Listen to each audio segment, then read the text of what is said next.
no solo una historia del feminismo, sino que además lo plantea como un concepto necesario para la historia de las mujeres de Chile. Aquí no está el feminismo como un concepto accesorio, ni como un concepto que emerge en ciertos momentos de la historia, sino más bien como un concepto que cruza toda la historia de Chile y que va explicando cómo se van ampliando los derechos políticos en el país.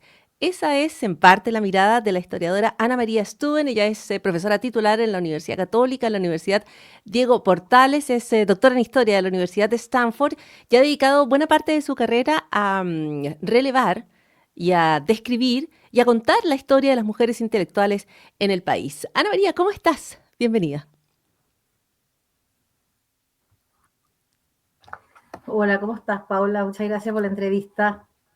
Muchísimas gracias por estar con nosotros para hablar de un libro recién lanzado que va a partir en el siglo XIX y que va a ir contando cómo el feminismo va ampliando los derechos políticos, va transformando también la historia política del país. Y me gustaría partir preguntándote por eso, por el concepto de feminismo como necesario. ¿Por qué eliges ese adjetivo? El feminismo se necesita en el país. No solo es una opción, no solo es una bandera de lucha, es un concepto necesario. Mira, yo sostengo que es un concepto necesario por algo bien básico y es porque ha estado en uso durante la historia de Chile. Por lo tanto, los conceptos, a pesar de que tienen, ¿no es cierto?, una carga teórica y una discusión que los acompaña respecto de cómo se interpretan, yo como historiadora lo que hago es rastrearlo en su uso a lo largo de la historia. Porque no es que yo le adscribo el concepto de feminista a ciertas personas porque me da la gana, sino que porque ellas mismas se definen como feministas, las primeras feministas. Es decir, si nosotros descartáramos el concepto por las discusiones teóricas que hay hoy día, nosotros estaríamos haciéndole un flaco favor a cómo las mujeres iniciaron su propia lucha y plantearon ante la sociedad civil y la sociedad política sus propias demandas bajo el rubro, la rúbrica de feminista. Hmm. Ahora, tú planteas naturalmente para efectos del libro una definición del feminismo, pero además, si lo entiendo bien, vas contando cómo hay que entenderlo siempre en el contexto en el que va surgiendo o resurgiendo, de alguna manera en el marco de los anhelos, las esperanzas que va encarnando. Me gustaría que me hablaras tanto de lo que permanece dentro del feminismo y de estas distintas o varias formas que toma a lo largo de la historia de Chile, porque aquí habrá un feminismo católico y habrá un feminismo de las tesis. Habrá un feminismo a través del cual las mujeres, por ejemplo, defienden desesperadamente que la Iglesia Católica se quede cerca del Estado, así como habrá otras que están impulsando cambios más profundos dentro de la historia de Chile. Mira, el feminismo yo lo concibo como un concepto en acción, así lo digo. ¿Por qué? Porque el feminismo va nombrando, repito, las demandas que las mujeres van haciendo en nombre de sus propias causas. Ahora, el feminismo, como todos los conceptos, yo me he dedicado buena parte de mi carrera a la historia conceptual y entiendo que todos los conceptos van resemantizándose, van reinterpretándose a lo largo del tiempo, porque los conceptos operan en un cierto contexto. Nosotros es muy difícil como historiadoras que nosotros definamos los conceptos. Por ponerte un ejemplo casi más burdo, ¿no es cierto? O sea, el concepto de revolución hasta la revolución de Haití en el siglo XVIII significaba el movimiento de los astros en el cielo. Nosotros tenemos que ir entendiendo que cuando el concepto de revolución opera, por ejemplo, en el caso de la revolución de Haití, que fue la primera en un contexto político, ese contexto asume ciertas características, opera en el espacio público como un concepto que tiene una interpretación distinta. Bueno, con feminismo lo mismo, o sea, el feminismo del siglo XIX, de las mujeres católicas que, como dices tú muy bien, luchaban porque no se eliminara la relación entre el Estado y la Iglesia Católica, o que luchaban por el predominio de la Iglesia como institución, digamos, que dictara la normativa moral en el país y también influyera políticamente. Bueno, esas mujeres se definieron a sí mismas como mujeres feministas católicas. Por lo tanto, el concepto ahí operó de esa manera. cuando Belén de Zárraga, en la primera década del siglo XX, viene a Chile a criticar a la Iglesia Católica, estoy poniéndote dos polaridades, ¿no es cierto? Ella se declara también feminista, feminista anarquista. Entonces, probablemente la mayoría de los conceptos en este caso requieren de una bajada, ¿verdad? Y así sucedió en la historia de Chile, feministas católicas, feministas laicas, feministas anarquistas, feminismo de las tesis, ¿no es cierto?, feminismo contra la violencia, etcétera. Ya, pero ¿cuál es el corazón del concepto? ¿Qué es lo que, qué es lo que queda? Porque, porque no puede quedar el concepto vacío, ¿no es cierto? Como entregado a los momentos de la historia. Entonces, ¿cuál es el corazón del ¿Cómo lo concepto del entiendo yo? feminismo? Mm, Claro, el concepto de feminismo yo lo extraigo, digamos, por supuesto, del debate teórico sobre el concepto, pero también en el libro yo lo entiendo de una cierta manera para poder rastrear su uso a lo largo de la historia.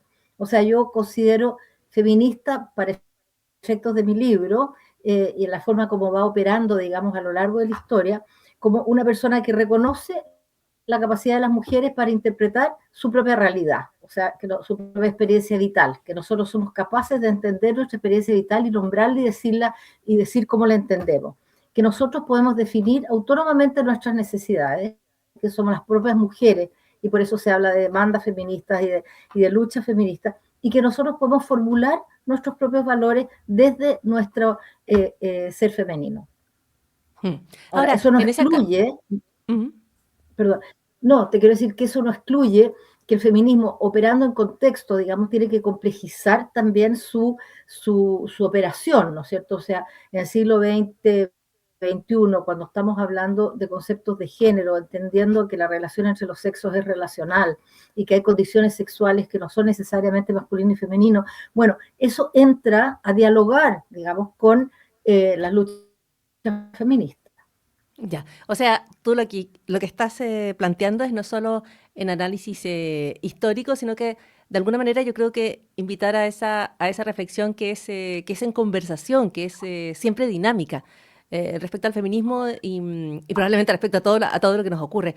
Ana María, en una cuestión que tú describes al inicio del libro, ya están dos conversaciones que de manera sorprendente nos siguen acompañando hasta el día de hoy, que es, por ejemplo, si las mujeres tienen o no que estudiar ciencia, que es una cuestión debatida cuando se Sí, accede sí. a la educación, ¿no? Y que todavía hoy vemos con alegría cuando hay una primera mujer científica destacada en un campo o en el otro, porque todavía estamos en el tiempo de las primeras, tantos siglos después, ¿no? Tanto tiempo Claro, después.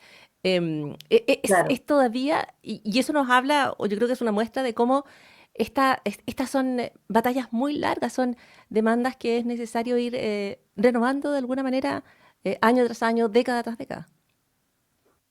Son muy largas y en Chile particularmente, o en América Latina te diría particularmente, porque, digamos, el cambio no solamente opera en el campo de los derechos civiles o de los derechos políticos, el concepto opera también en el campo cultural. Entonces, en sociedades patriarcales o machistas, como son las sociedades hispanoamericanas, evidentemente va a ser mucho más lento ese proceso. Las mujeres van a tender a cumplir roles de género asociadas a las labores de cuidado, a la maternidad, etcétera. Ahora, a mí me parece que ahí es donde el concepto de género es bien útil, digamos, para tratar este tema que tú me estás planteando, porque una cosa es que efectivamente hay menos mujeres que ingresan a las carreras llamadas STEM, ¿no es cierto? Ciencia, tecnología, ingeniería, matemática. Pero también hay muchos menos hombres que ingresan a las carreras humanistas. Entonces, el concepto de género ahí lo que es necesario porque plantea las luchas relacionales que se dan en la cultura y que abarcan también las masculinidades y las, por inventar una palabra, feminidades, ¿no? Mm. Ahora, tú dices y describes cómo las luchas del feminismo son luchas que van ampliando los derechos civiles, que van ampliando los derechos políticos. Extremadamente lento para las mujeres. Pero también se pueden entender como fuerzas de cambio para la sociedad en su conjunto. Necesitamos, en el fondo, y hemos necesitado en la historia de Chile, mujeres que luchen por los derechos de las mujeres y al mismo tiempo eso impulsa el derecho de las personas en general, de todas en la sociedad. Bueno, yo creo que en la medida en que los distintos actores sociales actúan en la comunidad política con autonomía y con reconocimiento, por supuesto que es toda la comunidad política la que se enriquece, o sea, porque en el fondo las luchas feministas son también unas luchas que nosotros las podríamos asociar con el feminismo como una teoría de la justicia, ¿no es cierto? En el sentido de que amplía el campo de lo político a otras áreas. Y en ese sentido, como dices tú muy bien, efectivamente sirve como para ampliar la conciencia y ampliar los espacios donde se dan las luchas por las demandas de los distintos grupos que están invisibilizados o que son vulnerables o que requieren de un espacio para poder actuar. Mm. Ana María Studen, hoy vivimos tiempos que son de manera simultánea muy polarizados, pero en los cuales a la vez se trata de evitar ciertos debates. Es una especie de paradoja de los tiempos en los que vivimos. Hay gente que eventualmente después de los movimientos recientes más grandes, estoy pensando en marchas feministas importantes, las del 2020, de alguna manera se pierde fuerza para esa conversación, ¿no? Eh, ¿Cómo describes el momento que vivimos desde esa lógica, desde la preocupación por la polarización, pero también de ciertos discursos que han perdido la relevancia que en algún momento tuvieron en años recientes en Chile?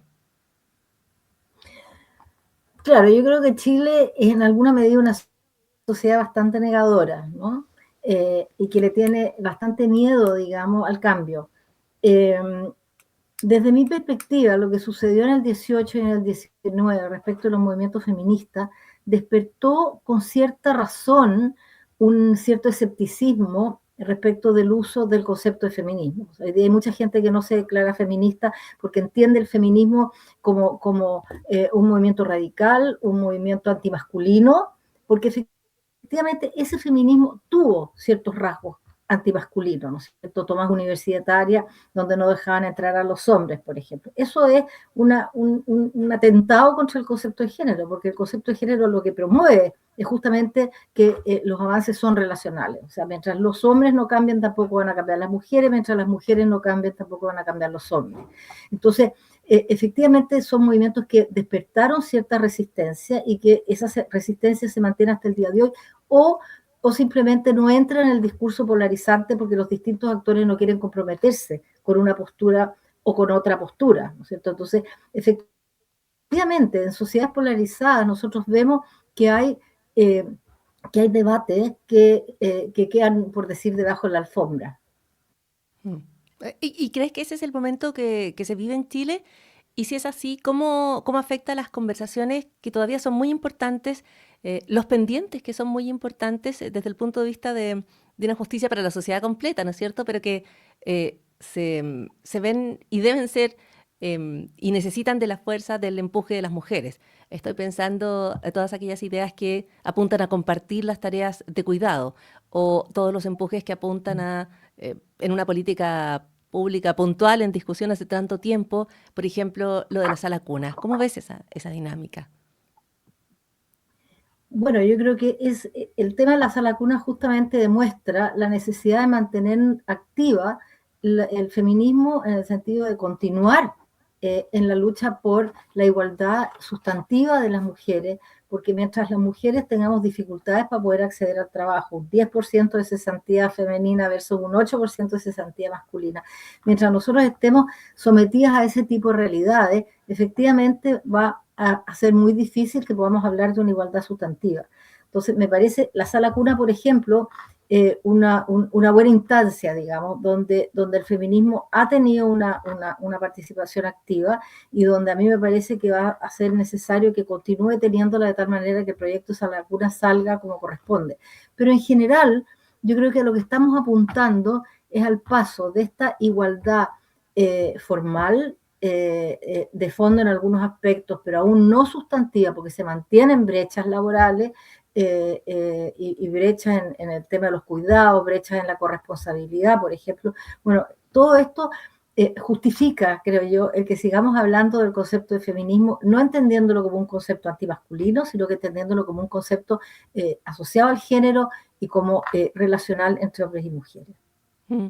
Ana María, y para quienes plantean que hay varios avances, que la situación está estancada, que incluso hay un cambio cultural que se ve en algunos sectores, se frente a quienes dicen nada ha cambiado, las tareas de cuidado, por ejemplo, recaen desproporcionadamente sobre las mujeres, los problemas para acceder al trabajo pagado, ¿no es cierto?, la sobrecarga.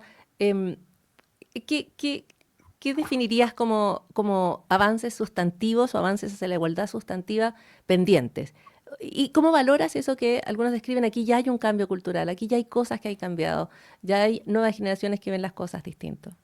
Bueno, yo creo que efectivamente lo que hemos avanzado mucho, o sea, hemos avanzado mucho porque en la participación de las mujeres, las cuotas, la ley de cuotas, han habido, sobre todo desde la década del 90, en que el Estado se involucró ya en la incorporación de la mujer en el espacio público político, se ha avanzado mucho, o sea, hemos visto la ley de patrimonio, la ley de filiación, o sea, muchos avances, pero como te repito, yo creo que el tema continúa siendo cultural, o sea, mientras nosotras las mismas mujeres no seamos capaces también de superar desde nuestro propio actuar en la sociedad con el patriarcalismo, y mientras no podamos convencer al mundo masculino, ¿no es cierto?, que también la corresponsabilidad en el cuidado de los hijos, en la maternidad, es importante, la maternidad y la paternidad, los cambios culturales van a ser lentos. Ahora, los cambios culturales son siempre lentos. Entonces, eso justifica que todavía mantengamos durante mucho tiempo una atención especial a que los aspectos donde se mantienen las brechas se superen en la cultura, porque probablemente en la medida en que la cultura vaya cambiando y en que tanto hombres como mujeres presionemos al aparato del Estado, vamos a ir logrando mayores avances, pero esas presiones tienen que continuar, porque la igualdad sustantiva todavía no ha llegado. Mm. Finalmente, cuando hablas de esos cambios en la cultura, para quienes nos escuchan, ¿qué describirías como un cambio cultural? Uno pendiente y uno que haya tenido lugar o que vaya avanzando. Bueno, yo creo que en primer lugar uno muy importante, digamos, que son las luchas contra la violencia contra la mujer. La violencia contra la mujer, todavía los femicidios, todavía tenemos índices importantes de femicidios en el país. Eso me parece que es un tema relevante en que tiene que haber una voz muy firme contra la violencia contra la mujer. Ese es un aspecto importante, pero también hay otros aspectos más culturales, eh, la corresponsabilidad en las tareas del hogar, corresponsabilidad en la educación de los hijos, son aspectos que yo se ha avanzado mucho. Yo veo que las generaciones más jóvenes, las relaciones entre parejas de las generaciones más jóvenes son muy distintas a las que correspondieron a mi época. O sea, yo soy optimista en el sentido que la sociedad va cambiando. Ujú, ujú. Es la conversación con Ana María Stúben. Ahí habría muchísimo más para hablar, pero creo que la invitación es a leer El feminismo, un concepto necesario para la historia de las mujeres en Chile. Es el libro más reciente de la historiadora Ana María Stúben. Ana María tiene además una larga trayectoria abogando por la situación de las mujeres en las cárceles.